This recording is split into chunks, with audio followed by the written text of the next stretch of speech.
भाइयों और बहनों, साथियों, ना मैं यहाँ आया हूँ और ना ही लाया गया हूँ। मुझे मेरे देशवासियों ने बुलाया है। दोस्तों, क्या आप भी कहीं भटके हुए तो नहीं हैं? कहीं ऐसा तो नहीं है कि आपको पता ना हो कि आप कौन सी कैटेगरी में आते हैं? कहीं आप एंटी नेशनल तो नहीं हैं, या फिर आप अंधभक्त तो नहीं हैं? आइए इसकी जांच की जाए। देखिए, मोदी जी ने कहा था कि मैं जब पीएम बनूंगा तो मैं अद्भुत बदलाव लेकर आऊंगा, और उन्होंने लेकर आया है। उन्होंने देश के लिए जो जो काम किए हैं ना, इससे पहले किसी पीएम ने नहीं किए थे। ऐसे ऐसे काम किए हैं इस देश में, और ना कोई कर पाएगा आने वाले पीएम में। तो दोस्तों, उन्होंने ये जाति पाति, ब्राह्मण, क्षत्रिय, वैश्य, शूद्र, ये सब जो वर्ण व्यवस्थाएं थी, सबको खत्म कर दिया है, और समूचे भारतवर्ष को मुख्य रूप से तीन कैटेगरी में बांट दिया है।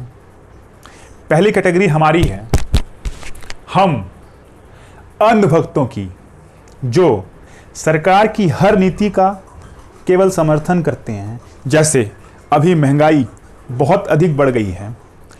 सिलेंडर, घर का गैस सिलेंडर पिछले 3 महीनों में 300 रुपए के आसपास बढ़ गया है, और देश में बेरोजगारी भी बहुत ज़्यादा बढ़ चुकी है। लेकिन हम उसका विरोध नहीं करेंगे, क्योंकि हम अंधभक्त की कैटेगरी में आते हैं। तो दोस्तों, पहली कैटेगरी हुई अंधभक्त की। अब है दूसरी कैटेगरी।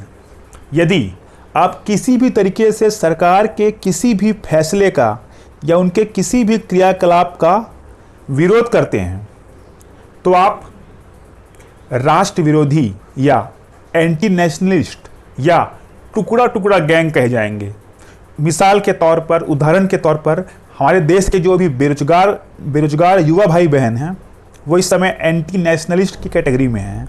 तो सेकंड कैटेगरी हो गई एंटी नेशनलिस्ट की। और जो थर्ड कैटेगरी है, वो हमारे किसान भाइयों को दी गई है, जो अपने लिए एमएसपी की मांग कर रहे हैं। सिंधु बॉर्डर पे और पंजाब और हरियाणा के जो किसान हैं, जो बॉर्डर पर अपनी मांग को रख रहे हैं, एक संविधान के नियम के तहत उन्हें खालिस्तान की संज्ञा दी गई है। तो इस तरीके से हमारे देश में अभी 3 तरह का गिरोह चल रहा है।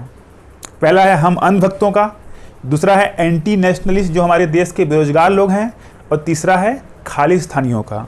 तो अब आपको फैसला करना है कि आप कौन सी श्रेणी में आते हैं।